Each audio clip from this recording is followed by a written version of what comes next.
And just beyond the flickering torchlight, whispers are spreading faster than the plague about a woman and her so-called sin. So before you get comfortable, take a moment to like the video and subscribe, but only if you really like what I'm doing here. And let me know in the comments where you're watching from and what time it is where you're now. Turn off the lights. Maybe turn on the fan for some soft noise. And let's get down to business tonight. You've been dragging your feet all day, and now it's dusk. Not the romantic kind of dusk, but the grey, soup-thick kind that settles over towns built more of timber and mistrust than anything solid. You lie on a thin straw mat just a few steps from the stocks those wooden frames were. By morning, someone's head and hands might be poking out, framed by righteous shame and rotten vegetables. Tonight, it might be yours. People are talking. You can hear them. Women in shawls, men with toothpicks and too much time, children whispering in that sing-song way that only makes gossip worse.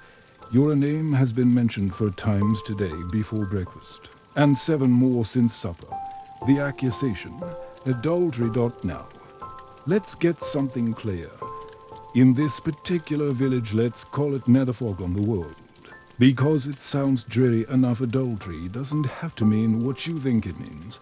It could mean actual physical intimacy, sure, but it could also mean looking too long at the candlemaker's son, or laughing a little too brightly at Father Abbott's joke about fish on Fridays. Here, the bar is low, and the stakes are high.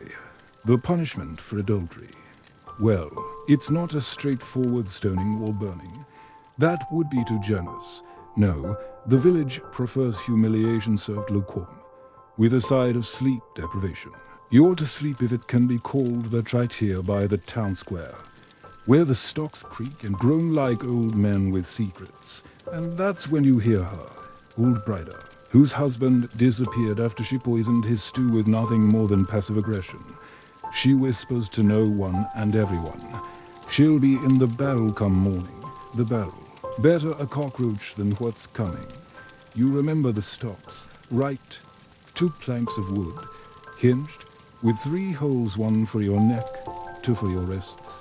It's not comfortable. It's not dignified. But worse than that, it's performative. The villagers gather round at dawn like it's a parade. They bring their vegetables. They bring their words, and sometimes they bring their children to teach them what happens when you stray from virtue. You feel your heartbeat in your ears. Not because of guilt you're still debating whether what happened even counts as anything, but because you know how this works. You've seen it before. Marta, the miller's wife, ended up there just for receiving a letter. It wasn't even love poetry, it was a debt reminder. But she smiled. She smiled. Then came the turnips. There's something oddly medieval about the way sleep is used as punishment. Deny it, disturb it, or weaponize it.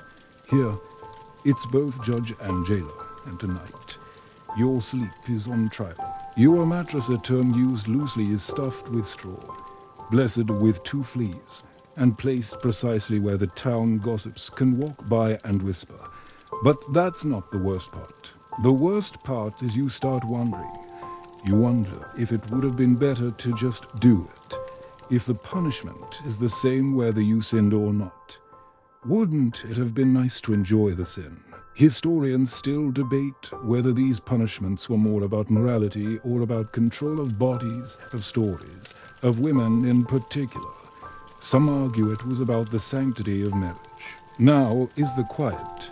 The breath between outrage and execution, the moment between rumor and reality.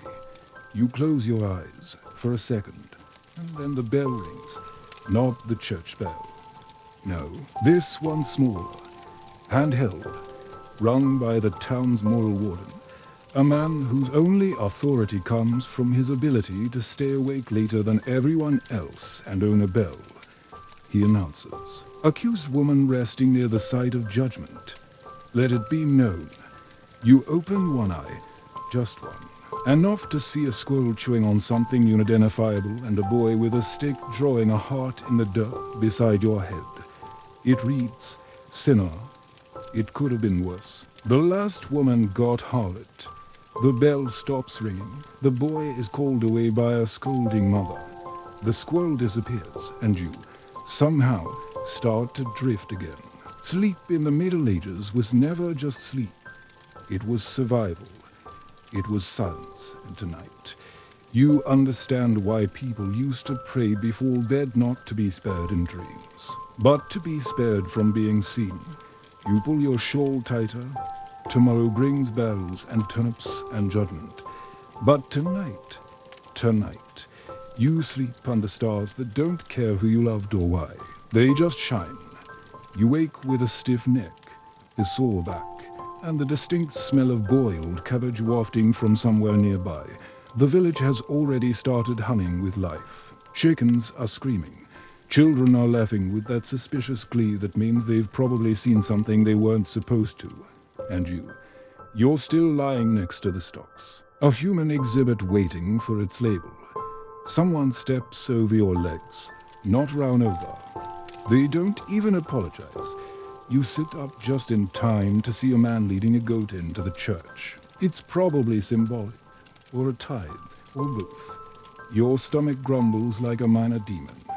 You slept, technically, though calling it rest would be generous, more like a long, twitchy blink punctuated by dreams of barrels, cow dung, and the unsettling memory of someone whispering scarlet near your head round midnight. You brush straw from your hair and try to pretend you have dignity left. Spoiler, you don't. Now here's the problem. In this particular corner of medieval England, or maybe it's France, depending on which chronicler you believe, guilt is a communal sport, and the punishment for women caught in adultery isn't just about pain. It's about theatre. Enter the barrel ride of shame. Picture it, a hollowed-out wine barrel, old and splintered, with enough room for one woman cold uncomfortably inside. Add some rough rope to strap the lid shut, a mule to drag the whole contraption through the village square, and a gaggle of children paid in dry apples to shout colorful insults. This is your fate, apparently. A boy, possibly the same one who wrote Sinner in the Dirt, leans close and whispers, "They ruled the baker's wife last year. She threw up on the priest's sandals." You nod. Noted. Avoid vomiting. If possible, the whole idea of the barrel is part punishment, part parade, and part perverse community entertainment. You are not allowed to speak during it. That privilege is reserved for the villagers who line the streets with rotted fruit and righteous fury.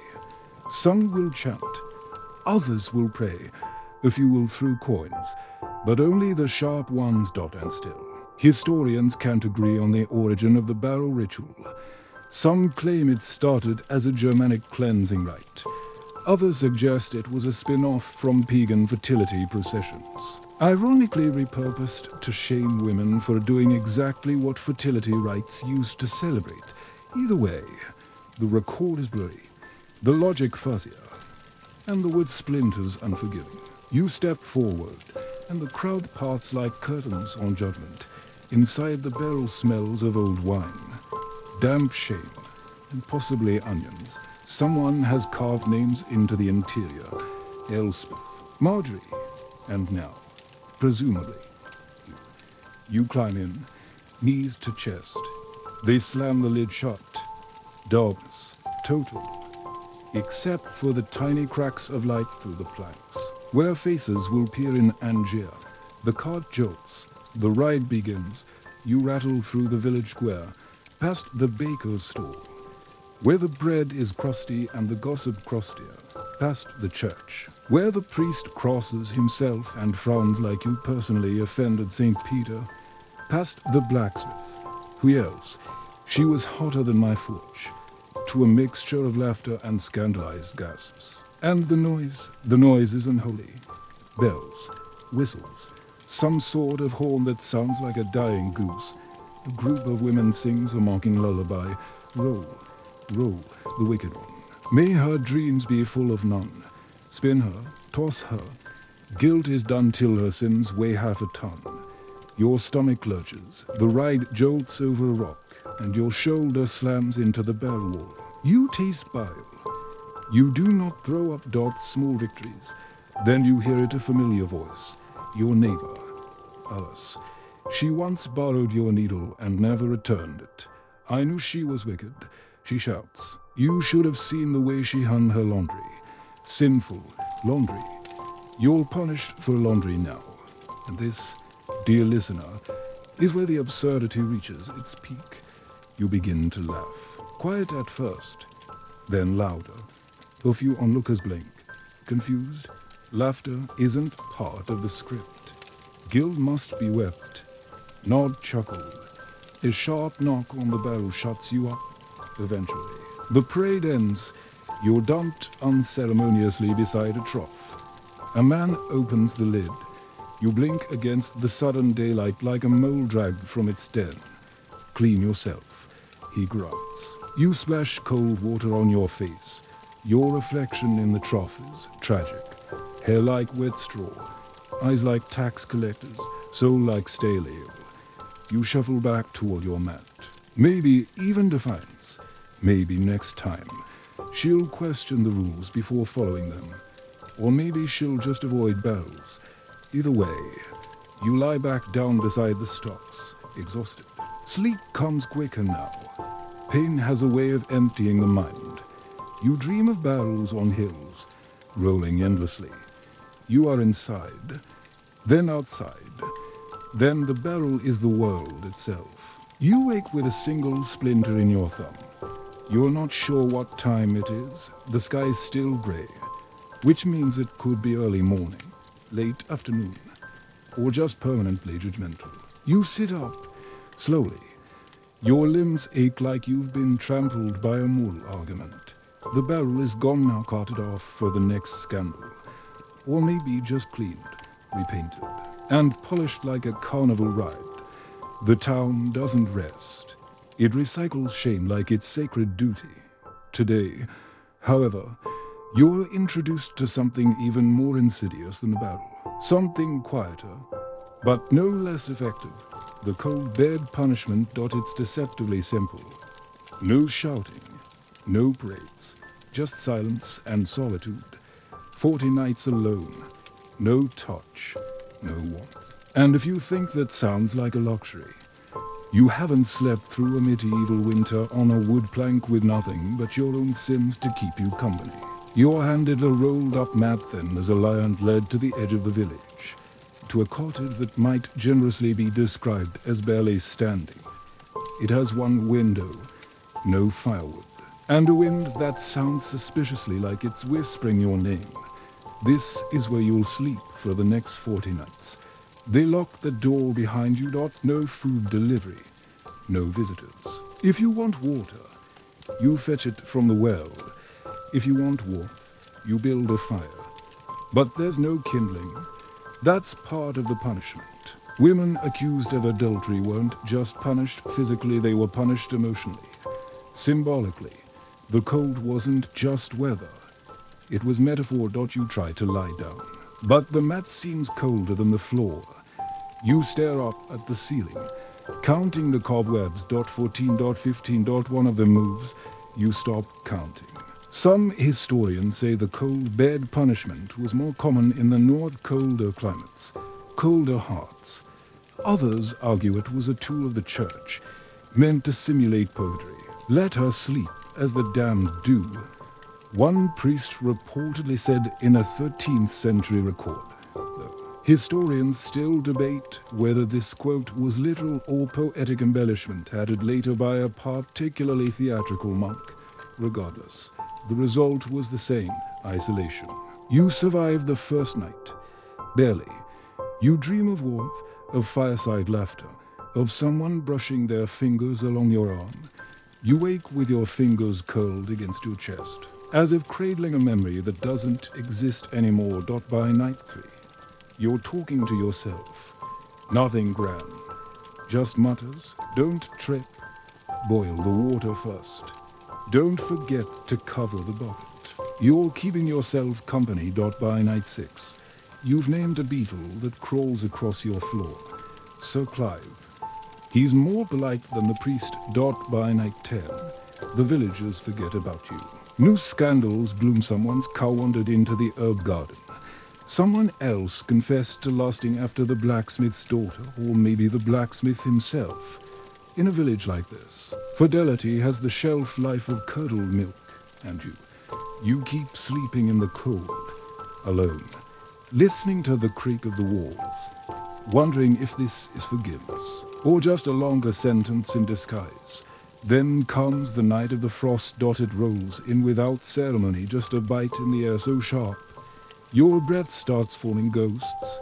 You curl tighter, while wrapping your cousin's foot in pig fat. The legend of the cold bride. She was accused of loving a man who was already promised to another. Instead of punishing her publicly, they forced her to sleep alone in a stone room for 40 nights. Just like you, on the final night, her heart stopped. They found her with a half-smile on her lips and one hand outstretched, as if she'd been reaching for someone. Legend says she found peace in dreams, where judgment couldn't follow. You don't believe in legends, not really. But tonight, the cold doesn't feel quite so cruel. It feels clarifying, like it's stripping away everything unnecessary noise, memory, even hope. You lie awake until morning and knock on the door. Past the bakery that no longer gives you bread scraps, past the weaver who turns her loom just as you pass, into the cold stone of the church, where the benches creak under judgment. You sit, you kneel, you pretend to pray, and as you do, you feel eyes on you, old women, young men, children, all watching, waiting, hoping to see a cracked tears, a confession, maybe an embarrassing sneeze. The priest approaches, cold bed treating you well. He asks, with the ghost of a smile. You say nothing. Silence is safer. That night, back in the cottage, the wind howls again, louder, like it wants something from you. You refuse to give it. You curl up on the mat, whisper to Sir Clive, and close your eyes. Sleep comes slowly, but it comes at night. You dream not of warmth or forgiveness, but of indifference, and that, strangely, feels like power. The 4th week begins with rain insistent, slanted rain that sneaks in through the roof as if it. Even Sir Clive has gone into hiding. You've stopped expecting rescue, or justice, or even a good bowl of soup. Instead, you expect this, the knock on the door, the murmur of villagers. The way your name is now said with the same cadence as rotted wood all bad harvest. You've become a warning, a bedtime story for obedient wives and wayward daughters. But today, the punishment shifts again. Not away from humiliation, no. That's the villagers' favorite meal, but toward performance. You are to enact your shame in the most literal way possible, by carrying your own sin through town. Enter the walk of the shamed linen. You are handed a bed sheet, white, stained, wrinkled. Whether it's yours or not doesn't matter. Whether it's stained with sweat, blood, or last winter's turnips also doesn't matter. What matters is the symbolism, the implication.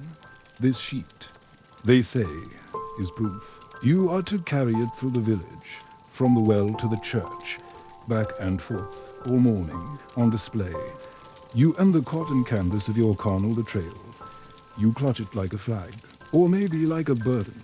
Then you walk. The reactions begin instantly.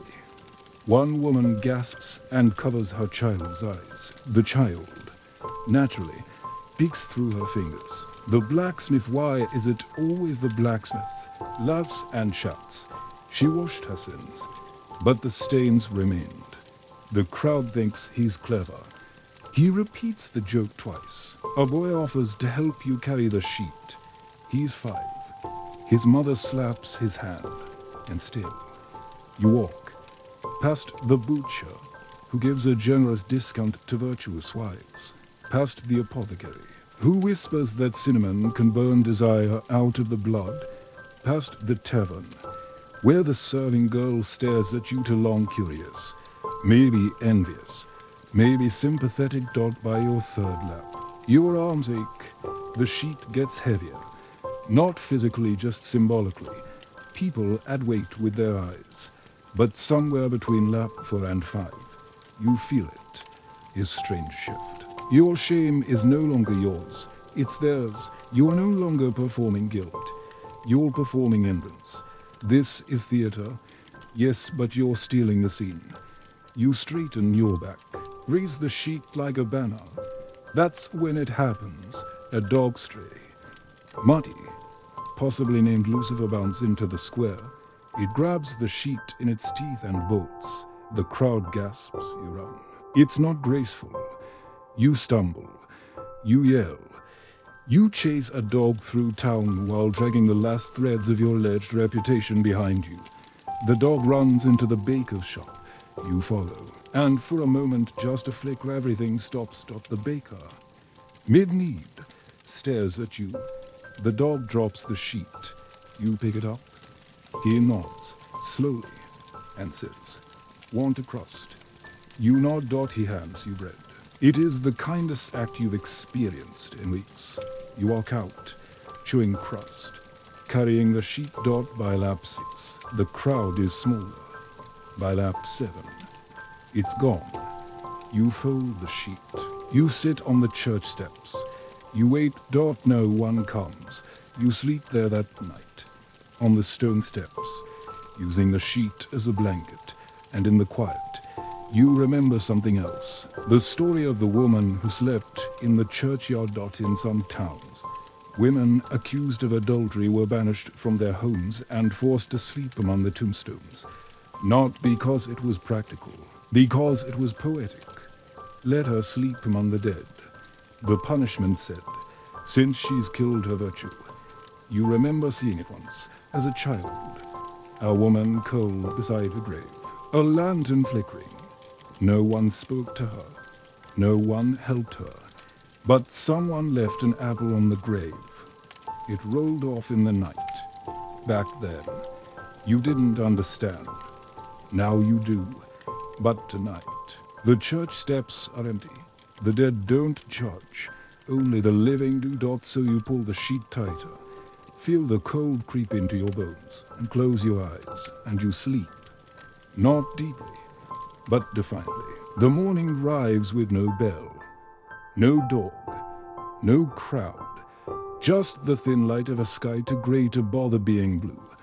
Your limbs are stiff from the stone steps. The sheet still wrapped round your shoulders is damp from dew, or maybe from something else. You decide not to smell it too closely. You rise, shake off the chill, and prepare for whatever performance the village has choreographed today. But no one appears. No marshal of morals. No priest. Not even the blacksmith. And he never misses a chance to heckle. You wander, unsure, until you reach the churchyard. Not to sleep this time, but because you were summoned. You see her immediately. An old woman in a soot-colored cloak, hunched near the tombs. She's the caretaker of the sleeping dead, and she's known for two things: speaking rarely and punishing sharply. She gestures for you to approach. At her feet lies a blanket. On the blanket, a tattered tunic, a coarse wool hood, and a bucket of cold ashes. You'll sleep here, she croaks. But first, she doesn't finish the sentence.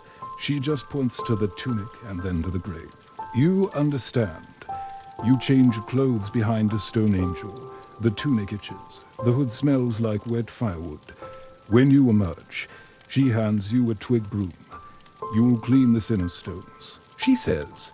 You don't ask how she knows which are which. You just begin. One by one, you sweep the graves. Some have names, some don't. One is just marked with a broken piece of crockery and a coin balanced on top. You feel watched, and you are. Not by ghosts, not by saints, but by the village. They gather at the edge of the fence, whispering, staring, watching you atone. Watching to make sure your sleep among the dead is uncomfortable enough to satisfy their morality. At midday, she brings you a bowl of broth lukewarm, then, and vaguely fishy. This is how weak your desire. She says, you nod, you sip, you don't ask for more. Later that night, you settle on a grave-marked album. No surname, no date. The grass tickles your neck, an owl hoots once. Like a judgment, you look at the stars and you realize it's the quietest place you've been in weeks, and oddly, you're not afraid. Historians still debate whether sleeping in the churchyard was a punishment or a strange mercy. Some records suggest it was reserved for unrepentant women, to remind them of death. Others say it was a reprieve, when townspeople were too tired or disinterested to keep up the daily drama. Either way, it's different here. No more forced marches, no shouting, just the slow rustling of trees and the occasional clatter of a curious rat. This is where the fifth clue ended. The sixth one waits below. You lift the rusted grate near the crumbling mosaic archway. It used to show dolphins, now they look more like confused fish with dental issues. You slide it aside, wincing at the screech it makes, and descend into the dark. It smells like wet rock and laundry that never dried. And silence. Heavy, pressurized, like the air is listening. You count the bricks. 1, 2, 3. Then knock twice. Nothing. You wait and wait. Then softly a shovel. You clear. A sliver of light appears where the stone wall used to be solid. Then the panel shifts inward, and you're looking at a face you don't recognize. A woman, early 40s maybe, with a braid down her back and eyes like a locked cabinet. She doesn't say anything, just steps aside. You enter. The tunnel beyond is narrow, barely shoulder width, and reinforced with wood that creaks when you breathe wrong. You half expect Indiana Jones to show up and hand you a torch. But no, just cold air and dripping walls. There are others here, maybe 5, maybe 10. They don't talk either. Some nod. Most don't. You're all here for the same reason. Or maybe different reasons, tangled together like wires behind an old radio. The woman with the braid, she's apparently the guide, starts walking. You follow. It's not long before you lose track of direction. The tunnel weaves and twists and doubles back. At some point, you realize you're walking beneath the part of town that's supposedly uninhabitable. The zone they bombed by accident in the early weeks. Unstable. They said unsafe. But here you are, alive-ish and moving. You pass doors, real doors, wooden, metal, stone. Most are locked, one's open. And you catch a glimpse of something strange, walls papered with old concert flyers and ration coupons. A line of shoes ranged by size, and in the corner, a broken bicycle will still spinning. Who lives here?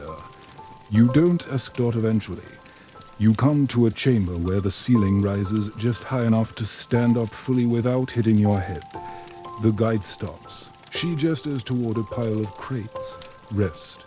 20 minutes. Someone offers you a tin cup with something warm in it. Could be broth. Could be old socks boiled in optimism. You drink it anyway. And finally, someone speaks. A boy not much older than you says, "You know the tunnels change, right?" You blink. How can tunnels change? He shrugs. City moves. Walls crumble. Foundations shift. Maps are guesses. That's why we follow guides. You nod like you understand. You don't, but you're okay with that. Not knowing everything has started to feel like freedom. Another traveler pulls out a deck of playing cards and deals silently. The game begins with no name, no rules. You play a round. You lose. They don't keep score. You like them for that. Eventually. The guide checks her watch, a clunky analog thing that looks like it used to belong to a submarine captain, and stands. Next part's harder. She says, you believe her. This part goes under the marsh. There's no light at all now. Just your fingers on the rope that's been strung through the tunnel, your only lifeline. Literally and otherwise, you hold on. Step forward, carefully. The air smells like metal and old frogs. You walk through water up to your knees, then your thighs, then your ribs, somewhere. Something brushes your leg. You don't scream, but your brain invents 17 worst-case scenarios, including amphibious ghosts, rogue eels, sewer-dwelling revolutionaries who mistake you for a spy. Then the rope tugs upward steps. You climb. You emerge into another chain. This one's warm, lit by actual lamps and occupied. A man in a thick coat sits by a barrel fire. His beard is long enough to have opinions. He looks up and says, "Pick one."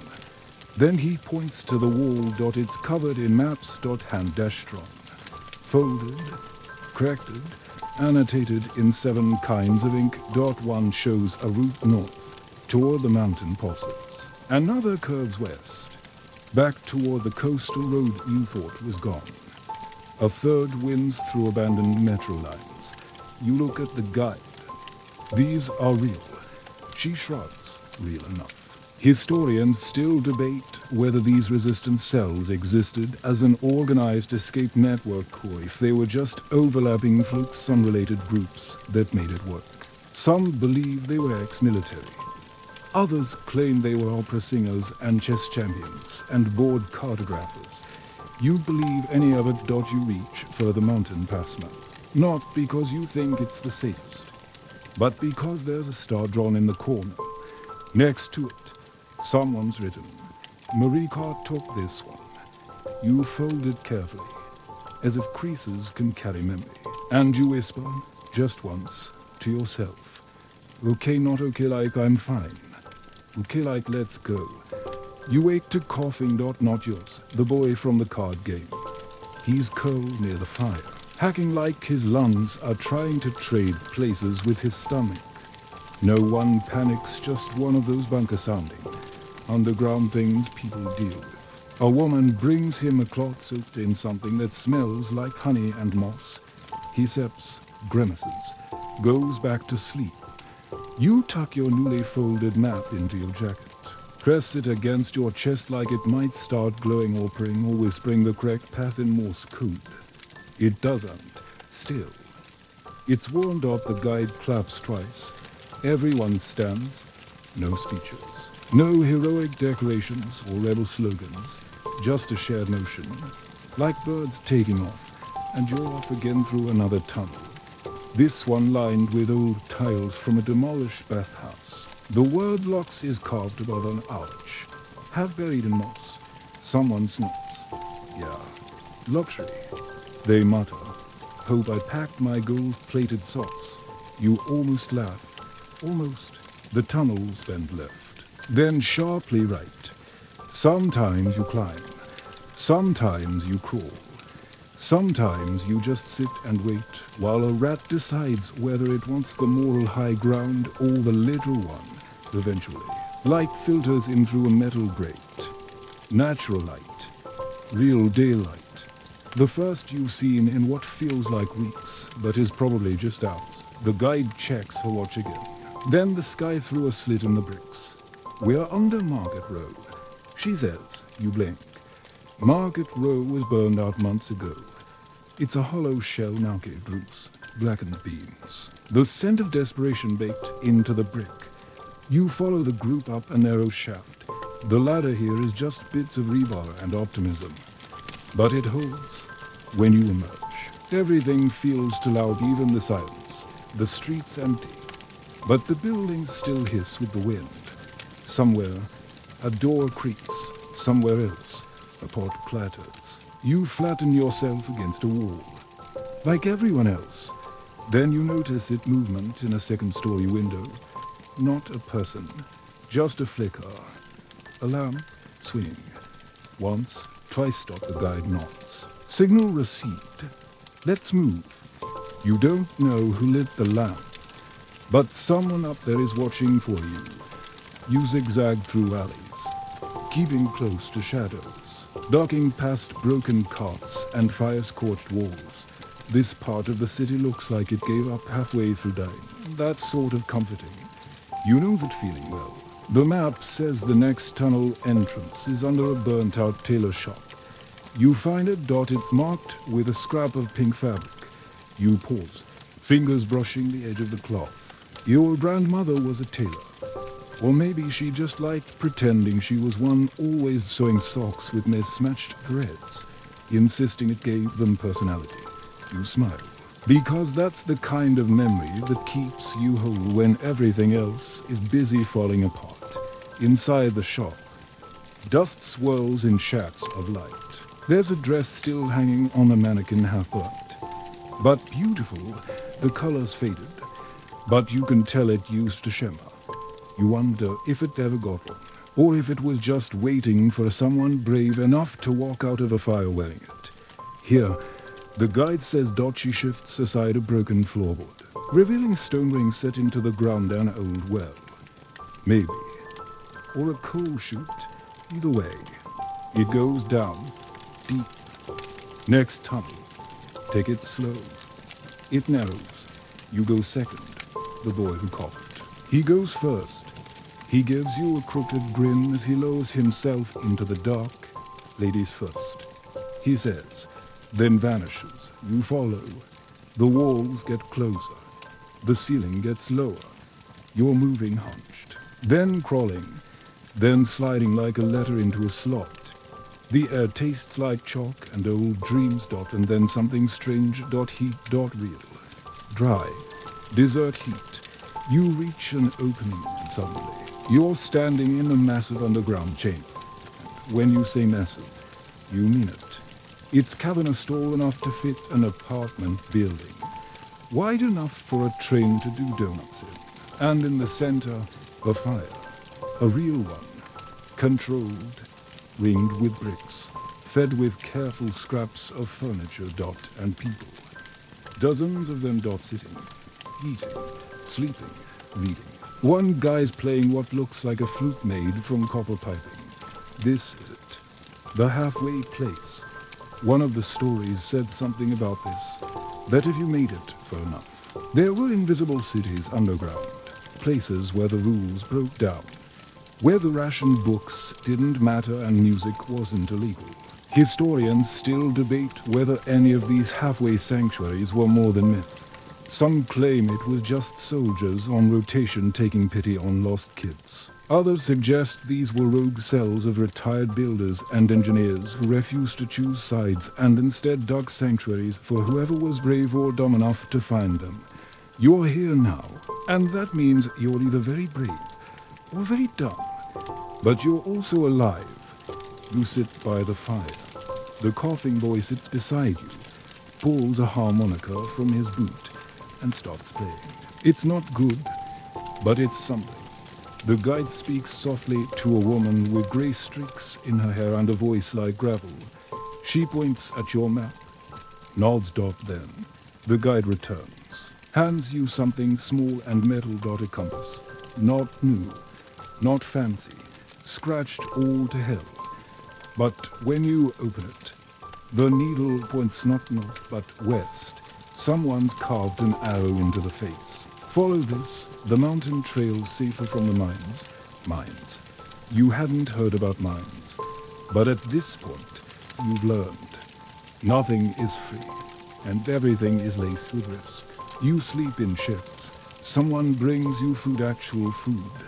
Soup with herbs, bread that isn't a weapon. It tastes like civilization. You chew slow, letting it soften the edges of your brain. You don't talk much. You just listen. The stories round the fire are wild. One woman claims she crossed the western border 3 times just to find the best blackberries. A kid says he built a glider once out of tin roofing and hope. Another man swears he saw the ocean 2 weeks ago. It moved, he says, like a breathing thing, and it laughed. Maybe he's joking. Maybe not. You think about the river stone in your pocket. And suddenly, it feels like maybe the world is still bigger than the siege. Maybe the sky is still out there, waiting. You wake up cold. but not the bone-deep kind you've grown used to. This cold feels more like the air is trying to remind you. Don't get too comfortable. The halfway haven is quieter now. The fires burn low, just a flicker of orange in a sea of ash. People move like ghosts, soft, efficient, not wasting breath. You fold your blanket into a square out of respect, even if no one told you to. Today's the day you're going to try the mountain route. You've got the compass, the map, and enough food to make it 3 days if you're really stingy. The guide isn't coming with you. She just presses something into your palm, a strip of leather with a number stamped in it. Gate 7. She says, if you see it. If not, follow the black pipe. You don't ask what the number means. You'll find out. You pass by the harmonica boy. He's already awake, blowing a soft tune into the hollow reed of his instrument like it's a lullaby in reverse. You nod. He nods. That's enough. And then you're moving again. The tunnel is dry and narrow at first, lined with bricks carved with names and tiny scratched drawings, little rabbits. Boats. A bicycle. Some are childlike. Others feel almost surgical. You wonder if people added them like offerings, or if they were left behind as proof. I was here. I kept going. 15 minutes in. You hit the pipe. It's thick black. Iron. Running along the right wall like a rail. You touch it. Warm. Not hot. Just warm enough to say, follow me. So you do. It leads you through bends and up narrow stairs where the walls sweat and the air grows thinner. At one point, the ceiling dips so low you have to crawl like a beetle under a boot. You keep your head down. You whisper apologies to the stone. Even though it doesn't listen, you pass a broken door with a single, perfect flower drawn on it. Petals, stem, even a tiny bud. It's the most beautiful thing you've seen since the siege began. You leave it untouched. Eventually, the pipe ends, just like that. It's broken off at a jagged elbow and points straight into a wall of mud and brick. And for a moment, you feel the kind of disappointment that makes your teeth hurt. Then you see it. Gate 7. It's not really a gate. More like a hatch. Metal, rusted. Set into a concrete frame like a submarine door buried in the side of a cave. You reach for the latch. It doesn't move. Then you remember the leather strip. You pull it out. The number is simple. 23. You look round. That number appears faintly next to the hatch. Drawn in soot. You press the strip against the door. Nothing. Then click. A mechanical sigh. Like something very old is waking up from a very long nap. The hatch opens, barely, but enough. You push through, and your breath catches. Outside. Not outside like a city street or a rooftop. The outside. The one from before. Trees. Cold wind. A sky so white it knocks your balance. It's grey. Sure, clouded. But it's real, and the clouds move. Like actual clouds. Not smoke. You laugh. Then immediately shush yourself. Because you're not out yet. This is just the start of the climb. You check the compass.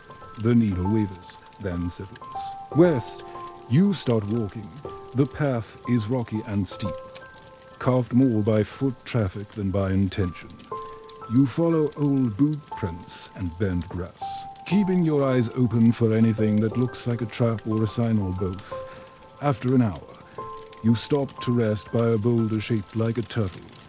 You chew half a cracker and sip from your canteen. The water's cold, sharp, almost sweet. Or maybe your brain's just forgotten what not terrible tastes like. You take out the map. The star, the one next to Marika's name, it lines up with a ridge about 2 kilometers ahead. If you're lucky, it'll be clear. If you're not, well, you've got luck in one pocket and the river stone in the other. You keep moving. The mountain path narrows, then twists round a gorge. You step carefully, testing each foothold before committing your weight. The wind whistles through the gaps in the rock. and every gust feels like a question. Are you sure? Yes, you're sure, sort of. Halfway across the gorge, you see a dark smoke dot then. Vertical, not fire. Not battle dot camp dot you flatten yourself against a ledge and squint dot it's not military. There's no shouting, no uniforms. Just a small tent, a line of socks drying on a string, to figures sitting on rocks, eating something out of cans. You consider your options. Walk past and risk being seen. Approach and risk being wrong. Go down and risk falling into a pit of metaphorical snakes. You decide to listen first. You belly crawl toward a bush and lean in. Their voices are quiet, muffled by distance and wind. One is younger, the other is older, maybe a parent. They're talking about a lost dog, a real dog, not a code word or a strategy or a trap. You step out, hands up. No sudden moves, they freeze, you freeze. Then the older one stands, nods, not surprised. Not aggressive, just welcoming. The tent belongs to refugees like you. They were from the southern coast. They say, got out before the naval blockade sealed the harbors. Been in the mountains for months. They share their fire, offer you warm stew. It's made from root vegetables and something that might be goat. You eat like it's the last meal of your old self. The younger one, a girl about your age, points to your map. You're headed toward the drop pass. She says, bad idea. It washed out last week. You blink. She pulls out a knife and gently adjusts your route. Take the fox trail. It's slower, but it still holds. Trust me. I've seen it. You do. Because in this world, you learn to trust the people who still share soup and advice and know where the foxes go. That night, you sleep under stars for the first time in nearly a year, and somewhere in your dreams, you hear the river whisper, almost there. You wake to frost on your boots. The tent flap flutters softly, and the smell of wood smoke and pine needles makes you forget just for a second that you're running. Just for a breath. It feels like a camping trip. Like the kind of weekend escape people used to brag about on social media with hashtags like hashtag disconnect to reconnect. Then the mountain reminds you. The air is too thin, the silence too heavy. And you're sleeping beside strangers with scars like storybooks. The girl from last night, the one with the fox trail advice, is already packing. She tosses you a piece of flatbread for the climb. She says, crunch it slow, or it turns into cement. You thank her. She shrugs. You do the same. You're not sure you would have a month ago. But now, yeah, probably not before you leave. Her father hands you something in a little pouchlet, in case you pass a stream. He says, your body needs it more than you think. You nod. Salt. Simple, precious in a siege. They used to trade salt for batteries. You cross yourself twice. Not because you're religious, but because superstitions have started to feel like insurance policies. Then you're off again. The fox trail is switchback carved into the ribs of the mountain. You climb with both hands, fingers clawing into frozen grass and brittle rock. Your boots slip, your knees ache. You whisper bad poetry under your breath just to drown out the wind.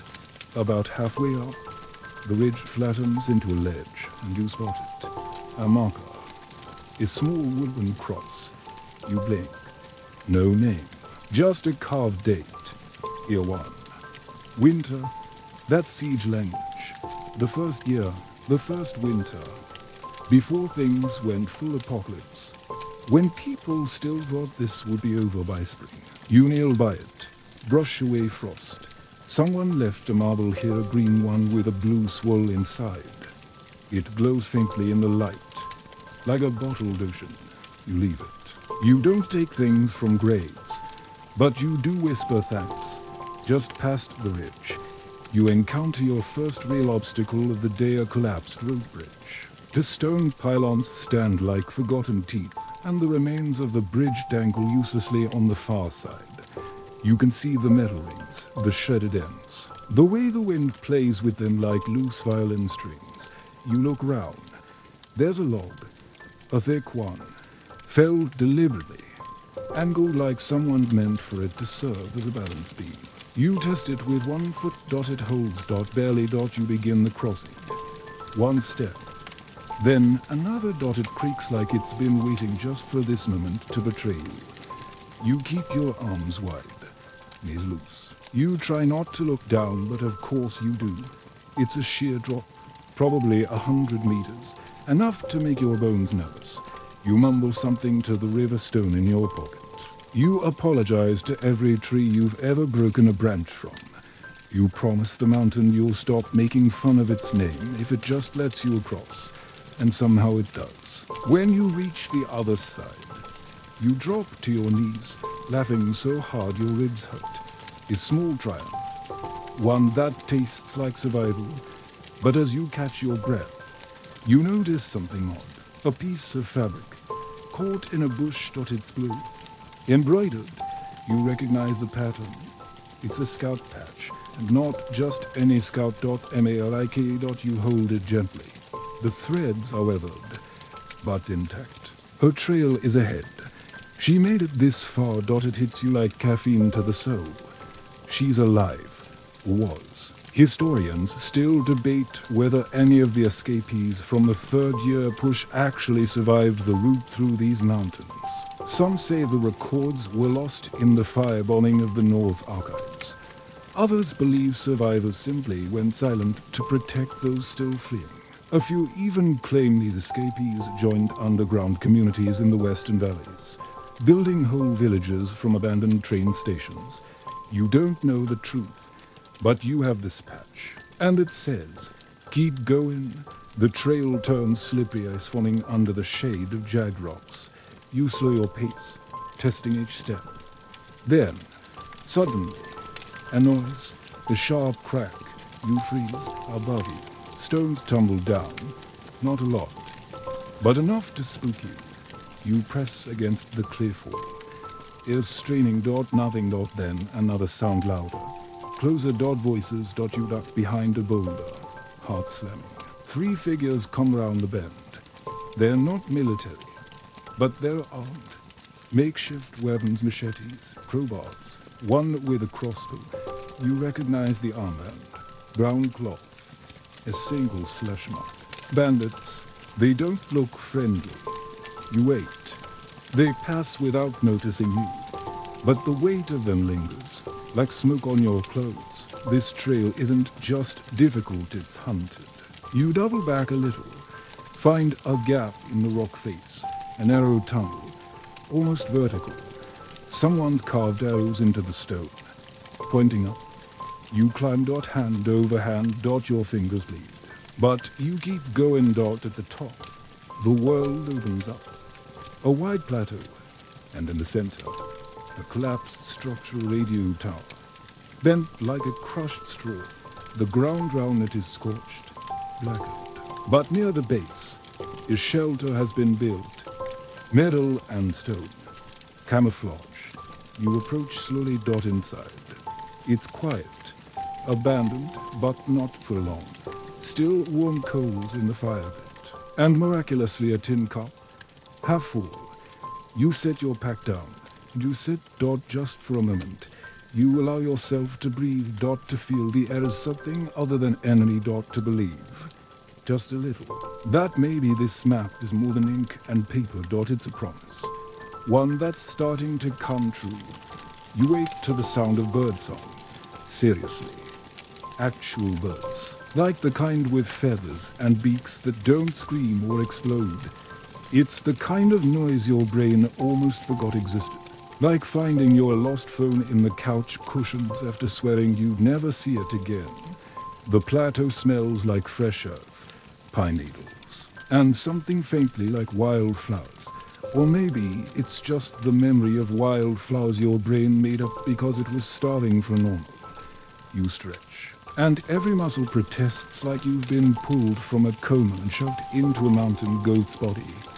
But hey, progress is progress. The radio tower ruins loom above you. Broken metal claws climb at the grey sky. You walk around it, stepping carefully over rubble and rust. You're looking for something, anything. That might help. A signal, a clue, maybe just a better story to tell. Your fingers brush a small, battered box lodged under a pile of stones. You pull it out.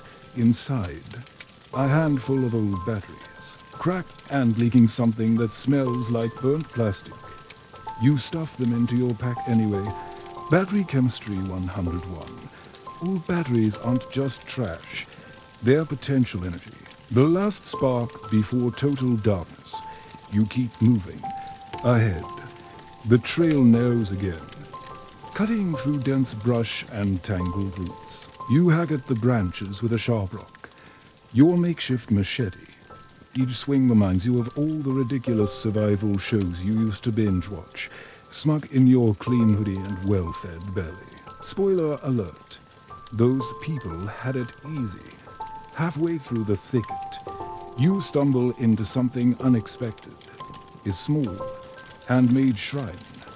It's rough, sticks tied together with frayed string, decorated with faded photographs and scraps of cloth. One photo shows a smiling family, eyes bright with hope before everything went sideways. You pause. Eyes drawn to a single word scrawled on a scrap of paper pinned beneath the photos. Remember. The shrine feels out of place, yet strangely comforting. Like someone left a bookmark in the story you're living. Historians still debate whether these impromptu memorials were common along escape routes, or just the desperate acts of a few souls refusing to be forgotten. You add a small stone to the pile.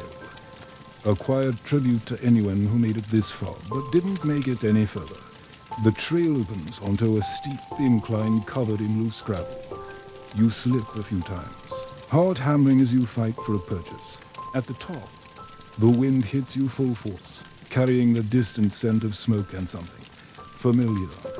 You scan the horizon dot there, a column of smoke, thin but steady, rising from a cluster of trees. Human activity. Hope flares, but caution reins it back. You descend carefully toward the smoke, ducking behind rocks and fallen logs. As you get closer, you spot a group of people gathered round a fire. Their faces weathered but alive. They look like they belong here. Survivors, maybe even fighters. One of them spots you. You freeze. She steps forward, eyes sharp but not hostile. Lost? She asks. You nod. Calm. Sit? She says. You do. For the first time in what feels like forever. You eat warm food shared freely, without looking over your shoulder. They tell stories of the mountain trails, of narrow escapes and lost friends, of plans to reach the Western Valley, the rumored safe zone. You listen. The pieces of your journey fitting together like a puzzle finally coming into focus. And somewhere between bites of stew and shared laughter, you realize you're not alone. You're part of something bigger, something still alive. The siege might last until the third winter. But so far, you're still standing, and maybe that's enough. You wait till the soft crackle of the fire in the sky just starting to lighten with dawn's first blush. The air is cold, but not biting. It's that awkward maybe you should have packed a sweater kind of chill that feels like a promise rather than a threat. The group you met last night stirs round the fire, yawning and stretching like a bunch of oversized cats. You sit up, rubbing the sleep out of your eyes, grateful for the warmth and the quiet companionship. One of them, a weary man with a crooked smile, passes you a tin cup of something steaming. You sniff it cautiously. It smells like coffee, but without the bitter bite you remember. You take a sip and nearly spit it out. Instant. Of course, the siege made sure of that. They laugh. And the mood lightens. Better than nothing, the man says. And less likely to make you twitchy in the middle of a climb. You nod, sipping carefully. The caffeine buzz feels like a polite nudge from your brain. Wake up. We have a mountain to climb. After a quick breakfast of hard bread and whatever canned mystery meat they've got, the group packs up. The woman who greeted you last night, her name is Alina Pool's suicide. You're headed for the drop pass, right? She asks, as sharp. You nod. The fox trail was too long. She frowns. It's worse now. The landslide last week wasn't the only thing blocking the way. Bandits have taken over the lower parts. It's not safe. You swallow hard. Historians still debate whether the bandit groups were more of a symptom or a cause of the siege's prolongation. Some argue they were organized resistance fighters. Others claim they were desperate scavengers turned predators. Either way, they meet the mountain routes hell. Alina hands you a rough map, marked with safe zones and danger areas. You'll need this, she says, and a guide. You look up, surprised. There's someone. She continues, a man named Jonas. Knows these parts better than anyone. Lies near the old radio tower. Your pulse quickens. The tower you passed yesterday. Will he come with me? You ask. She shrugs. Depends if he trusts you. Trust, funny word in a world where everyone's been betrayed at least twice. You decide you will have to earn it. The group breaks camp. You follow Alina toward the tower rooms. The path twists and turns, and the air smells sharp with pine and smoke. You wonder if Jonas is the kind of guy who believes in second chances, or if you're just another stranger to be shooed away. When you reach the tower, a figure steps out from behind the crumbling walls. Jonas. He's tall, weary, and looks like he's been through every nightmare the siege could throw at him, then live to tell the tale with a crooked grin. He sizes you up, then nods. Ready to move, he asks. You swallow your nerves and say yes, because maybe this is the break you needed. Maybe the mountain won't be the end. Maybe it's just the beginning. You wake to the sharp smell of pine needles and the distant call of a crow nature's morning alarm clock. If you could call it that, Jonas has already built a small fire, its smoke curling lazily into the crisp air. He hands you a cup of bitter herbal tea that tastes like sadness with a hint of hope. You swallow it anyway. Jonas is all business today. No small talk, no stories about better days. He points to a jagged line on the map, marking the route you'll take. This path, he says, voice low, is the safest way through the eastern ridge. But it's not without its dangers. You nod. You've learned by now that not without dangers is the understatement of the century. The eastern ridge winds steeply upward, a knife edge between two plunging valleys. One slip, and it's a long drop to an uncertain death dot as you pack up. Jonas pulls out a strange little object, a compass that looks like it's seen better centuries. The needle spins erratically, then settles. He shrugs. Magnetic interference. The earth's broken here. You laugh a dry, humorless sound that even surprises you. Historians still debate whether the shifting magnetic fields were caused by the siege's underground explosions or something older. Something the earth was always hiding, Jonas says. You tuck the compass away, sullenly grateful for a new kind of mystery. The climb begins. The trail is narrow and slick with moss, roots snaking across your path like nature's own tripwire. You step carefully, feeling every pebble and crevice as if your life depends on it, because it does dot about halfway up. You spot a cluster of wild berries hanging heavy on a bush. You hesitate. The berries look like blueberries, but you remember the warnings. Some plants mutated during the siege, turning poisonous or unpredictable. You pick one. Inspect it like a jeweler sizing up a diamond. Then pop it into your mouth. Sweet. Real sweet. You eat a handful. Your spirits lifting. Jonas watches you with a faint smile. You'll need the energy. The next part's tricky. He's not kidding. The ridge narrows to barely a footpath. On your left, a sheer drop into fog-shrouded nothingness. On your right, a rock face so close you could touch it with your elbow. Your heart hammers as you inch forward. Halfway across, the trail gives way to a steep scramble. You have to use your hands and feet. Pulling yourself up jagged rocks slick with ice dot, your breath comes in short gasps, fogging the cold air. Then, suddenly, a sharp cracking sound. You freeze. A rock slide. No, just a dislodged pebble bouncing down the slope. Jonas chuckles quietly. You're getting better at this. You manage a weak grin. The summit. You reach the top just as the sun breaks through the clouds, painting the sky in colors you thought lost: soft pinks, blazing oranges, and purples deep enough to hide secrets. Jonas pulls out an old, battered telescope. He hands it to you. You peer through.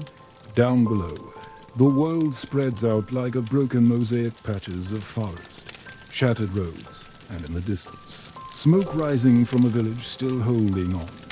You blink. Hope feels like that sunrise, fragile, a little scary, but real. You look at Jonas. He nods.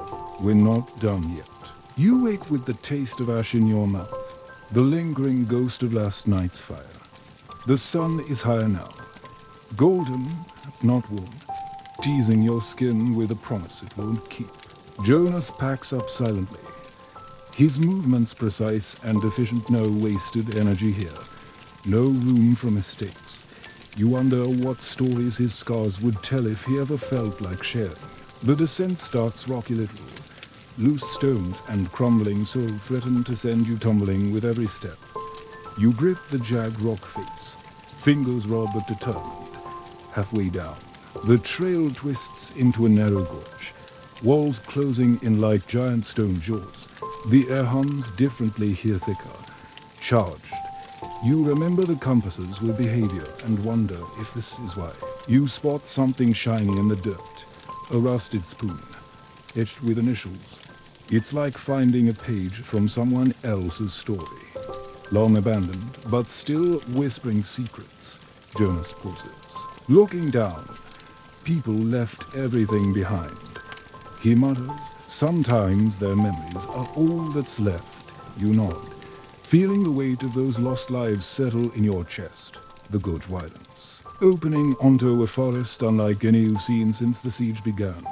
Trees twist impossibly, leaves shimmering with an almost metallic sheen. It's beautiful and unsettling, like nature itself is trying to adapt, evolve. You pluck a leaf, its surface smooth and cold. You tuck it into your pack, a keepsake of this strange new world. Historians still debate whether the siege's radiation caused these mutations, or if it's a natural response of the ecosystem. Either way, it's clear this forest is no place for the faint-hearted. As you press forward, you hear a distant melody, soft, haunting. Voices singing in a language you don't understand, but somehow find comforting. You follow the sound to a small clearing where a group of survivors gather round a fire, their faces illuminated by flickering flames. They beckon you over, and for a moment, the siege's harsh reality fades. You join them, sharing warm stories and the strange feeling of belonging. The day ends with stars above, brighter than you remember, as if the universe itself is watching, waiting for what comes next. You wake to a biting wind that sneaks through every layer of clothing like it's got a personal vendetta against one. The survivors from last night are already up, their movements quiet but purposeful. Like well-rehearsed ghosts, Jonas gestures toward the narrow ridge that cuts like a knife through the forest canopy. The path narrows here. One wrong step, and you're toast or worse. You squint at the jagged trail, barely wide enough for 1 foot. The drop on either side swallowed by swirling mist. As you edge forward, the wind carries a peculiar scent, something smoky, but sweet. You pause, spotting a patch of wild tobacco growing stubbornly among the rocks. You pluck a leaf, rolling it between your fingers. It's brittle but fragrant, a reminder that even in the siege, life clings stubbornly to existence. Jonas lights a small pipe and offers it to you. You decline, but you watch him inhale deeply, eyes closing for a brief moment of peace. Historians still debate whether these small comforts like tobacco or shared stories were what kept the survivors' spirits alive, or just distractions from the harsh reality. The trail twists and turns, forcing you to crawl under low-hanging branches and leap over fallen logs. Your muscles scream, but you press on Dot suddenly. A sharp cry breaks the quiet, a warning. You freeze.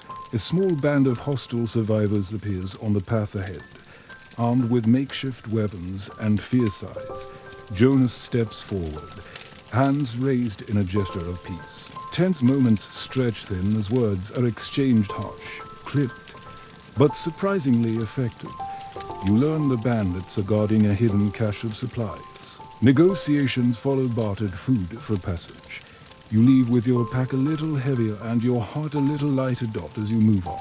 You realize that survival isn't just about brute strength or speed, it's about knowing when to fight and when to make friends, even in the darkest times. You wake with the lingering taste of smoke and the echo of last night's tense negotiations ringing in your ears. The morning sun filters through the twisted canopy, casting long shadows that stretch like fingers across the forest floor. Jonas breaks camp quickly, his eyes scanning the trees as if expecting trouble to drop from the branches. You're getting used to this hypervigilance. The siege has turned everyone into reluctant experts at expecting the worst. Today's path takes you along the edge of a shallow ravine, the ground uneven and slippery with moss. Every step demands your full attention, lest you send yourself tumbling down into the unknown. You spot strange markings on the rocks, symbols carved deep, worn by time and weather. You recognize a few from old maps and legends, but some are completely foreign. Jonas shrugs. Local tribes use these to mark territory. Now they're warnings. Historians still debate whether these symbols were protective charms, territorial claims, or coded messages meant to guide or mislead travelers through the chaos of the siege. As you move cautiously past the markings, a sudden rustle makes you freeze. Up leaps a small creature, half rabbit, half something else entirely. With fur shimmering like quicksilver, you blink. The siege has spawned a menagerie of oddities, creatures that look like they belong in a sci-fi movie rather than the woods you once knew. Jonas laughs softly. Meet the silver hare. Not much meat, but a lucky omen if you catch one. You don't try to catch it. Instead, you take a mental note to tell the group back at the tower. The trail dips into a marshy area where the ground sucks at your boots, threatening to swallow you whole. You feel the dampness seep through your socks and wonder if you'll ever get the smell of wet earth out of your clothes. But then, through the mist, you spot something unexpected. A small stone structure, half sunken and covered in moss. A well, maybe, or a shelter. You approach cautiously, heart pounding. Inside.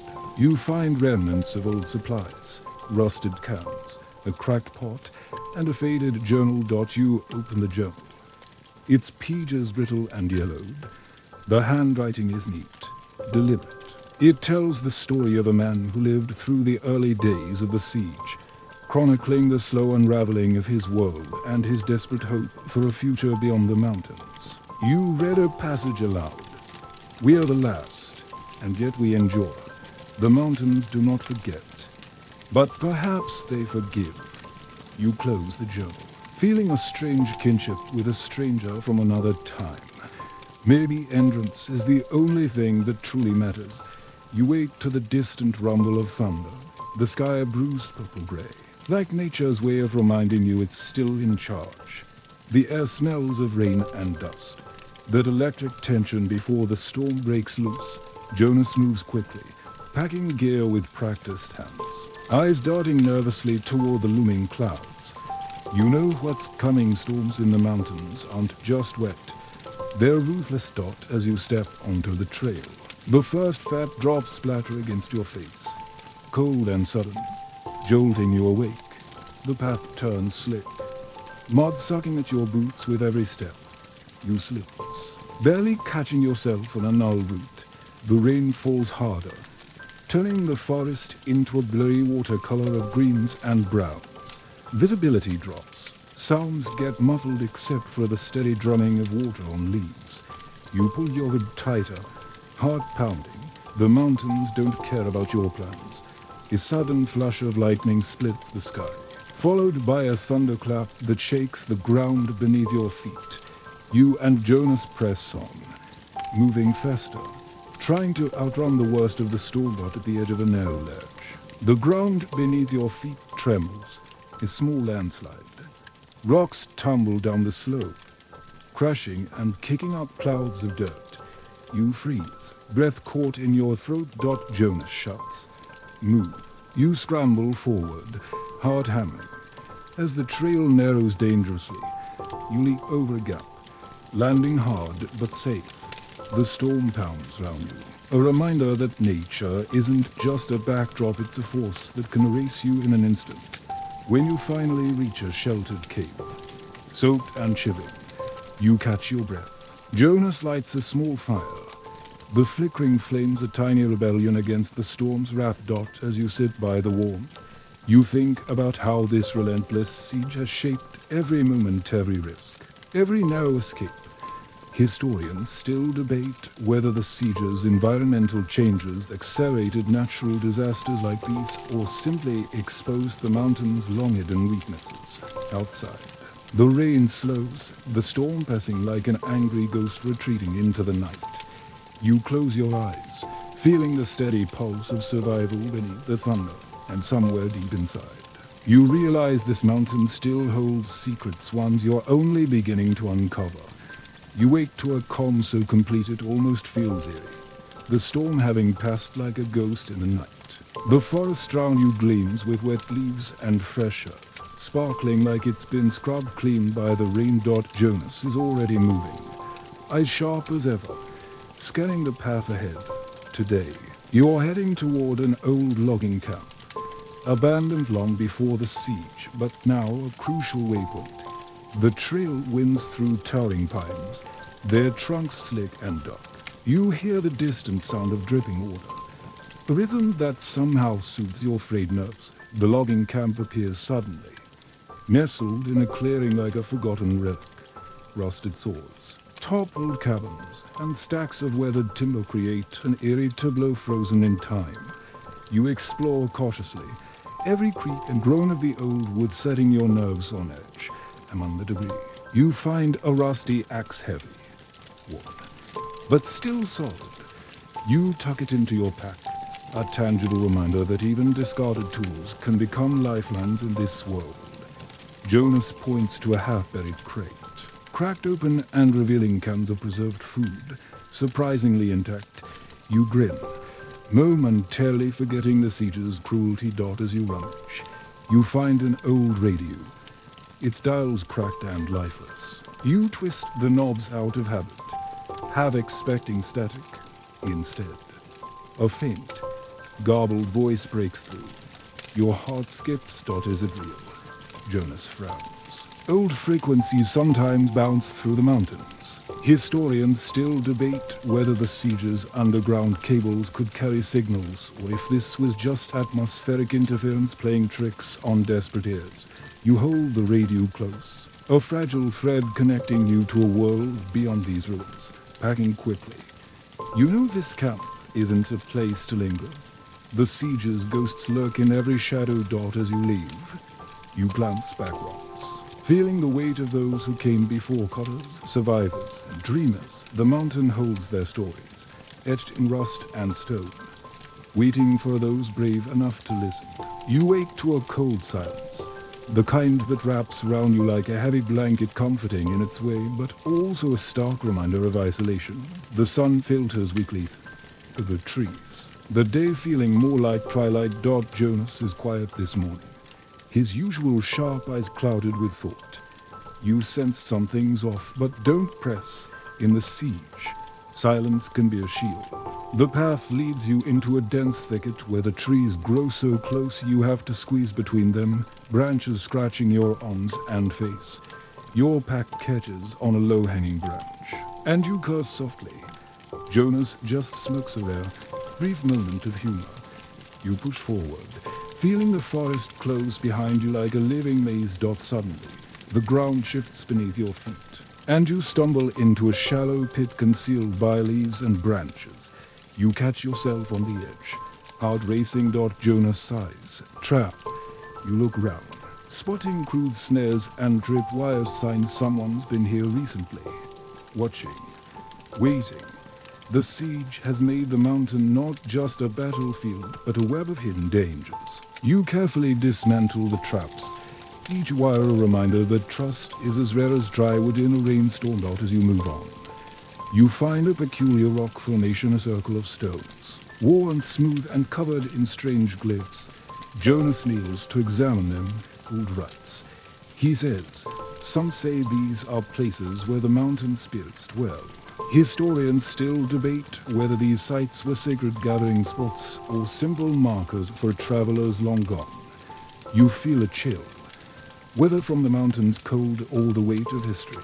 You can tell. In that moment, the forest feels alive, watching, waiting. You and Jonas press forward, each step a mix of fear and resolve. Because in this place, survival means more than just staying alive. It means understanding the stories carved into every stone and shadow. You wake to a sky smeared with the soft pink of dawn. The air crisp and humming with promise, or maybe just the mountain's usual teasing. Jonas is already up, staring into the distance where a thin ribbon of smoke curls skyward. You follow his gaze. Heart quickening. Smoke means people, or trouble, or both. The trail to the source is steep and tangled. Vines like living loops snagging your clothes. Your boots squish through damp earth. The forest alive with the rustle of hidden things. When you reach the ridge, the camp comes into view, a small cluster of tents and makeshift shelters. Smoke from cooking fires mingling with the morning mist. Jonas motions for silence as you both move closer, senses sharp from the edge of the camp. A young woman steps out, eyes worried but curious. She holds a small bundle, rocking it gently. You realize it's a child. Asleep despite the uneasy surroundings. Jonas clears his throat, voice calm but firm. We mean no harm. The woman relaxes slightly, inviting you in with a nod. Inside the camp, the atmosphere is tense, but hopeful survivors banded together, sharing what little they have. You learn they've been holding out here, trading with nearby groups, and watching the mountains moods like farmers watching the sky. They offer you food, a rare kindness. As you eat, you notice a curious object tied to the woman's belt, a carved wooden bird, delicate and warm. She tells you it's a token from her grandmother, a reminder of better times. Historians still debate whether such artifacts were mere keepsakes or believed talismans protecting their owners from the siege's darkness. You tuck the bird into your pack, feeling a flicker of warmth. You realize that in this fractured world, small connections, smiles, shared stories, tokens are lifelines. As you prepare to leave, the woman offers a quiet blessing, a wish for safe travels. You nod, stepping back into the wild, the mountain's secrets waiting just beyond the horizon. You wake with the taste of dust still clinging to your throat. The morning sun filtered through a canopy dense with twisted branches and stubborn leaves. The forest smells damp, earthy, alive, but also carrying the faintest hint of smoke from last night's campfire. Jonas moves with purpose, leading you down the trail that narrows between towering rocks. Their surfaces slick from yesterday's storm. Your boots slip occasionally, but you keep pace, your muscles tight with anticipation. Ahead, the path bends sharply into a hidden valley where the air is cool and the silence almost reverent. You can't help but feel that this place holds its breath, waiting for you to discover its secrets. Suddenly, you spot a strange structure partially buried in the undergrowth, an ancient stone altar, cracked and moss-covered, but unmistakably crafted by human hands long before the siege. Jonas kneels, brushing away decades of leaves and dirt. People used to come here for rituals, he says quietly, to ask for protection, for guidance. You trace the faded carving symbols of animals and stars intertwined, stories etched in stone. Historians still debate whether these altars were sacred meeting points or territorial markers. But there's no doubt they held meaning for those who built them. A soft breeze stirs, carrying with it the scent of wildflowers and pine resin. You close your eyes, feeling the weight of centuries pressing gently on your shoulders. You wonder what prayers might have been whispered here. What hopes held tight like a lifeline against the chaos of the world. Jonas stands, his expression thoughtful. In a place like this, even the stones remember. You pocket a smooth stone from the altar talisman, perhaps, or just a keepsake, either way. It feels important, as you continue. The valley opens into a sun-dappled clearing, a momentary pause in the endless struggle. You take a deep breath, savoring the quiet strength of the mountain. Survival isn't just about moving forward, it's about carrying the past with you. Etched into every step. You wake to a morning chorus of birdsong, strangely alive amid the siege's devastation. The melody dances through the crisp air, a fleeting reminder that life refuses to quit. Even here, Jonas moves with a lightness you haven't seen in days. Almost as if the first song has lifted some invisible weight. You follow, feeling a strange mix of hope and caution. The trail leads you to a river. Its waters cold and clear, rushing over smooth stones. You kneel to cup the liquid, the chill biting into your palms, but refreshing all the same. Nearby, a makeshift bridge of fallen logs and vines stretches across the water, a fragile lifeline built by survivors past. No doubt, you cross carefully, the logs creaking underfoot like they're holding secrets of their own. On the far side, you find signs of life, footprints in the mud, fresh and hurried. Jonas tightens his grip on his pack. We're not alone.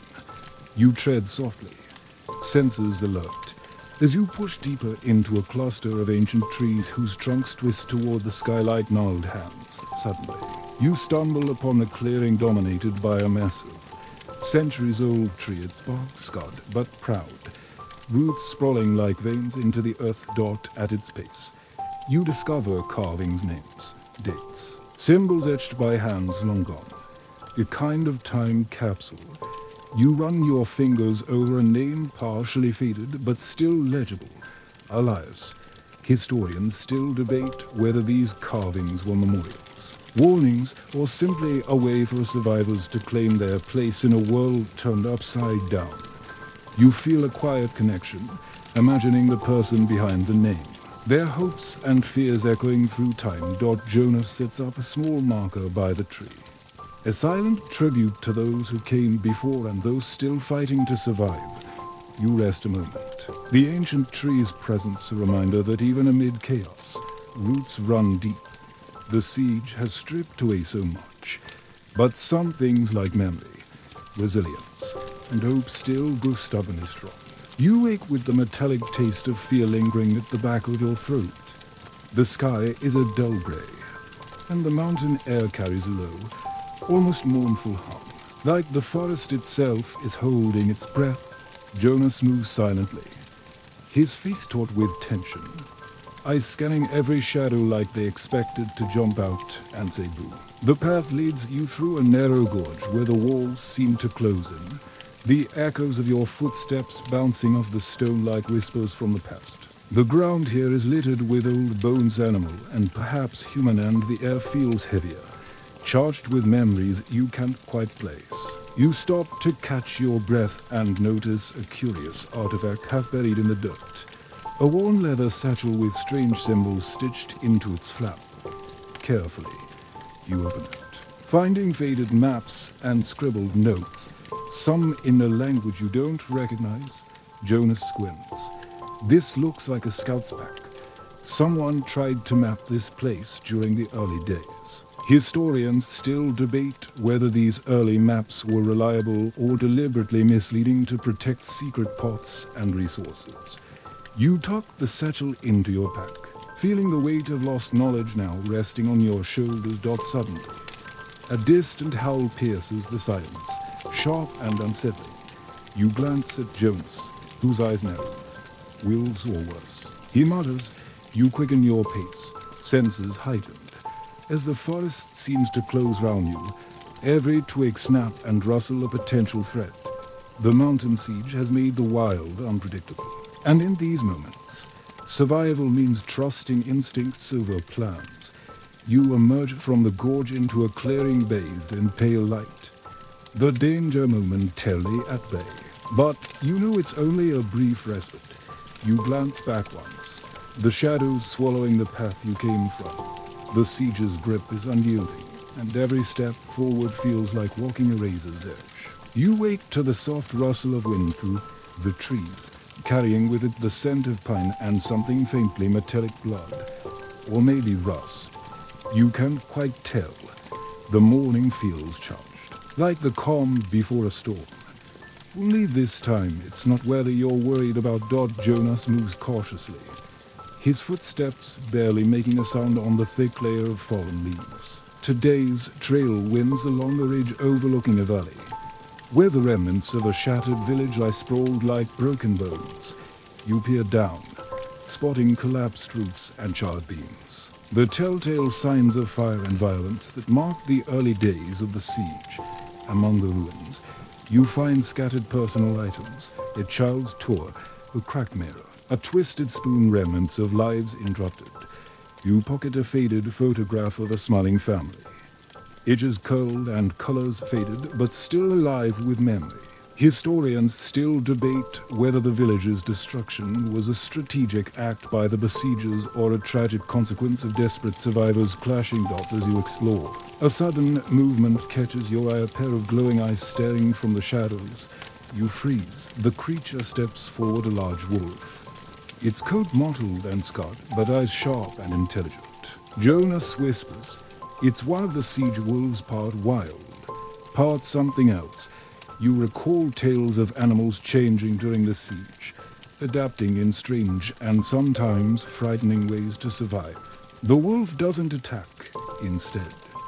It watches you for a long moment before turning and disappearing into the underbrush. You exhale, heart pounding. The siege hasn't just twisted the human world, it's changed the wild. To dot you leave the village behind, carrying with you the weight of its silent stories and the haunting gaze of the wolf. You wake to a chill that bites sharper than usual, the kind that seeps into your bones and refuses to leave. The sky above is a harsh, relentless gray, and the trees shiver in a cold wind that seems to carry whispers of the past. Jonas moves with a deliberate pace today, scanning the ground for signs, broken twigs, faint footprints, anything that might hint at who's been here before you. Your path takes you to an old mine entrance, half collapsed but stubbornly holding its shape against time and decay. The dark mouth yawns ahead, swallowing the daylight in an instant. You step inside, the air thick with dust and the scent of damp stone. Your footsteps echo, a steady rhythm that seems almost loud in the oppressive silence. Torches flicker along the walls, remnants of a long-abandoned operation, casting shadows that dance like restless spirits. You and Jonas navigate carefully, the mind twisting and turning like a labyrinth beneath the mountain. Suddenly, you stumble upon crude graffiti names, dates, and symbols scratched into the stone. Some fresh, some ancient among them. A phrase catches your eye, "The Last Hope." Historians still debate whether this was a rallying cry or a warning left by those trapped inside during the early siege. You feel the weight of desperation hanging thick in the stale air, the palpable reminder of lives caught between survival and surrender. A sudden rumble shakes the tunnel, loose rocks clattering to the floor. You freeze, heart pounding. Jonas gestures to move quickly, and you both dash back toward the entrance as the mind seems to groan under some unseen pressure. Bursting out into the cold light, you gulp fresh air. Lungs burning but grateful, the mountain is relentless. But so are you. As you step back onto the trail, the mind's secrets linger behind, waiting for another day, another chance to tell their story. You wait to the gentle buzz of insects, the sun filtering through a canopy thick with leaves. casting dappled shadows on the forest floor. The siege may have crushed many things, but life, stubborn and persistent, is still humming here. Jonas moves with a certain ease today, as if the forest's pulse has seeped into his bones. You follow, noticing small signs of wildlife, scurrying feet, bird calls, the rustle of unseen creatures. The trail leads to a small clearing where wildflowers bloom defiantly among the ruins of an old homestead. Weathered wood and rusted tools speak of a life once lived here, now reclaimed by nature. You kneel to examine a rusted pocket watch, its face cracked but hands frozen at a moment long past. It's a quiet reminder that time in this place feels both endless and painfully short. Jonas spots something glinting beneath a pile of leaves, a tarnished locket. Inside, a faded portrait of a smiling woman, her eyes bright even through the haze of time. You slip the locket into your pack, feeling the weight of a story you'll never fully know but carry anyway. Historians still debate how much the siege accelerated the abandonment of such homesteads versus the slow march of time and neglect. As you rest, a sudden flutter draws your attention. A butterfly, its wings a vibrant mosaic of colors, landing softly on a nearby leaf. It's a small miracle, a splash of life and color amid the siege's gray shadows. You watch it briefly, a smile tugging at your lips, before it lifts off, disappearing into the trees. Jonas shakes his head with a grin. Even the smallest things fight to survive, you nod, feeling a flicker of hope you hadn't realized you needed. The mountain is harsh, unforgiving, but it's also alive, and so are you. You wake to the faint rumble of distant thunder. The sky a swirling canvas of dark clouds ready to burst. The air is thick with the promise of a storm. But you know the mountain has more than just weather in store for you. Jonas moves with a restless energy today, eyes flicking to the horizon like he's expecting trouble or maybe hoping for a sign. The trail leads you through a dense thicket where twisted vines wrap around ancient trees, their bark scarred and blackened as if by fire. The ground beneath is littered with charred leaves and brittle branches. You stop, catching the acrid scent of smoke, a reminder that the siege's flames never fully die out. Suddenly, the sky opens up, and rain pelts down in sheets, turning the path into a slick, treacherous slide. You grip a nearby tree for balance, the cold water soaking through your clothes, weighing you down. Jonas shouts over the storm, "We need shelter now." You scramble toward a cave mouth just visible through the sheets of rain, slipping but determined. Inside, the cave is dark and damp, a refuge carved by nature's slow hand. You settle against the cool stone, the roar of the storm outside a fierce lullaby. As you dry off, Jonas pulls out a small bundle of papers, soaked but still legible. Their journal entries, notes from someone who lived through the siege's darkest days, filled with fear, hope, and unyielding will. Historians still debate whether these writings were private confessions or intended as guides for future survivors. You read aloud, the words grounding you in a shared struggle across time. Outside, the storm rages on, but inside, you find a moment of peace, a fragile reminder that even in the darkest times, stories light the way. You wake to a sky smeared with the soft pink of dawn, the storm having passed, but leaving the forest sparkling with droplets like 1,000 tiny stars. The air is fresh, charged with the scent of wet earth and new beginnings. Jonas moves slowly today, his usual sharpness softened by the night's quiet. You follow, feeling the strange calm after the storm seep into your bones. The trail winds through a thicket heavy with wild berries, their bright colors a stark contrast to the siege's gray gloom. You pluck one, tasting the tart sweetness of brief, unexpected delight ahead. You come across a clearing dominated by an ancient stone circle, moss-covered and half swallowed by the earth. You step inside, the stones humming with a silent power. Jonas traces the worn carvings, murmuring about old legends of mountain guardians and protective spirits. Historians still debate whether these circles were ritual sites or meeting places for secret councils during the siege. You feel a shiver that's not entirely from the cool morning air. There's something about the place that feels alive. Watching, you and Jonas rest a moment, letting the peace settle over you. A brief reprieve from the mountain's harsh demands. You tuck a smooth, flat stone from the circle into your pocket, a small token of resilience as you leave. The forest seems to sigh, the weight of history settling gently behind you. The siege has worn you down. But moments like these remind you why you keep going.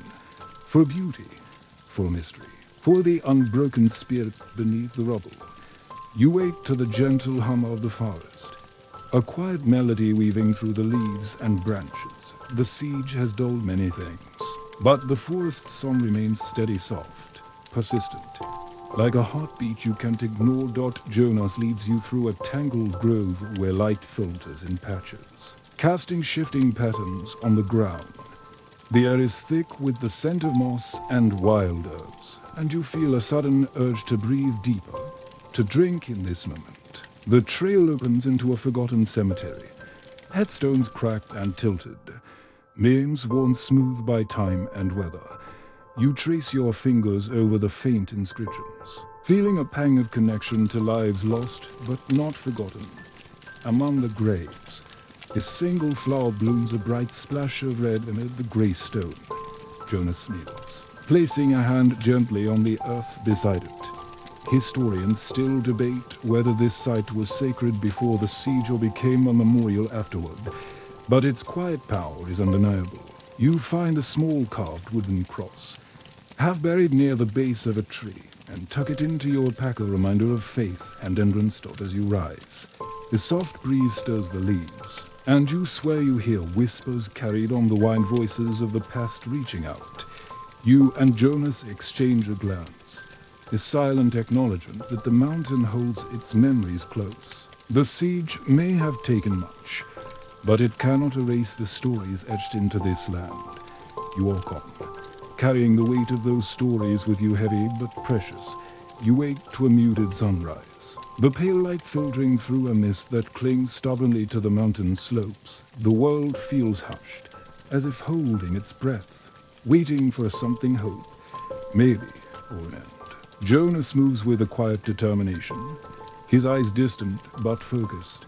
You follow without question, your steps steady despite the heaviness settling in your chest. The path takes you to an ancient watchtower, half collapsed but still standing defiantly against the sky. Its stones are scarred, moss-covered, yet it seems to guard the mountain like a silent sentinel. You climb the crumbling stairs, each step creaking beneath your weight, until you reach the top. From here, the view is breathtaking. The valley stretched below, scarred but alive, the forest weaving green and gold like a tapestry. You spot distant smoke rising, signs of life, or perhaps more siege fires. Jonas pulls from his pack an old, tattered flag. Its colors faded, but the symbol still clear, a phoenix rising from ashes. Historians still debate whether this emblem was a rallying banner for the defenders or a mark of surrender. You tie the flag to the tower's highest point, letting it flap in the cold breeze, a statement that someone still stands as the sun climbs higher. You feel the weight of the siege's long shadow, but also the stubborn light pushing through cracks in the stone and sky. You breathe deeply, a silent promise echoing between you and the mountain. Survival is not just endurance, it's defiance. And here, on this ancient watchtower, you declare it so. You wait to the soft glow of twilight, the sky painted in shades of purple and deep blue. Stars beginning to peek through like distant lanterns. The siege has worn you thin. But tonight, there's a strange kind of peace in the air, lull, fragile but real. Jonas sits beside a small fire, its flickering flames casting shadows that dance like ghosts across the rocky ground. You settle down next to him, the warmth seeping into your tired limbs. The mountain round you hums with quiet life crickets, the rustle of leaves, The distant call of an owl sounds that have survived the chaos, a gentle reminder that life goes on. You pull the worn stone from the altar back in section 20 from your pocket, tracing its smooth edges under the firelight. You think about all you've seen, the ruins, the ancient carvings, the scars left by fire and war, about the people who lived and fought and loved here, about those who never made it out. Historians still debate the true causes of the siege's end. Was it famine, diplomacy, sheer exhaustion, or something else entirely? The mist lingers, just like the mountain secrets. You and Jonas sit quietly, sharing a silence that speaks louder than words. The stars grow brighter, and you feel the weight of history settle softly around you, a blanket woven from hope, loss, resilience. Tonight, you close your eyes and let the mountain's breath carry you into rest. You probably won't survive this siege, at least. Not unchanged. But maybe that's the point. The stories you carry will outlast you, whispering through the stones and trees long after the siege is over. The siege lasted until the third winter, a relentless, grinding ordeal that tested the very limits of human endurance and spirit. You lie back, eyes heavy, the memories of cold nights and whispered fears settling like dust round your mind. Outside, the wind hums a low, mournful tune through the skeletal trees, carrying the scent of frozen earth and distant fires. You feel the ache of lost comrades, the gnawing hunger, the sharp bite of frost, but also the stubborn pulse of life that refused to be snuffed out. The mountain stands tall and indifferent, its ancient stones bearing silent witness to everything: the battles, the betrayals, the moments of fragile hope that flickered like candlelight against the darkness. You think back to the strange little moments: finding the locket, the carved names, the siege wolves, the ancient stone circles, pieces of a puzzle you never quite solved but carried with you anyway. There's a quiet comfort in knowing you're part of a long story, one that stretches beyond the siege and beyond your own life. As the night deepens, you feel your breath slow, the edges of the world softening, blowing into a gentle shadow. The mountain secrets will keep whispering, but for now, it's time to rest. Sleep is a small rebellion in a world that tried so hard to break you. So close your eyes. Let the dark fold around you like a warm cloak. And remember, even in the coldest winter, the smallest ember can spark a fire that burns on. Good night, friend.